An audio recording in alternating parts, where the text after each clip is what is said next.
ตะก้อนนี่มักย้อนอย่างว่าลืมใส่ตะก้อนนี่มันบ่ทันได้มีใบด่างเลยเนี่ยเอามาใส่ทั้ง4ใบเหลี่ยมนึกเลยเด้เพชรดำเพชรดำเพชรดำเพชรดำลูกมันเมื่อไรต้องสวัสดีค่ะอันซื้อแม่เช้าสวัสดีจ้าคือบ้านบ่อใหญ่นี่ล่ะบัดนี้ก็ตำบลหนองโดนอำเภอลำปางมาจังหวัดบุรีรัมย์จ้ะเพชรดำแม่เคยใส่อยู่เนาะเคยใส่มาแต่โดนแล้วบ่แซ่ทอนก็ตัวฉีดนี่ก็เคยใส่แต่ตัวฉีดนี่ใส่มาหลายปีแล้วแต่ว่าส่วนมากสิใส่แซ่ทอนเพราะว่าแซ่ทอนมันง่ายเนาะแล้ววันนี้อันฉีดพ่นนี่เขาก็ใส่น้ำมัดชีวภาพธรรมชาติแต่ว่าใส่ทุกอย่างคือกันแม่ได้ใส่ตัวแซ่ทำไปว่าแตกต่างจากที่แม่ว่า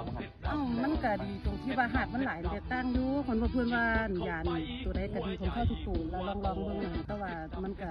คือว่าเขาก็ซ่วงเนาะเขาได้ใส่เขาก็ซ่วงเพราะว่ามันบ่มีอันนี้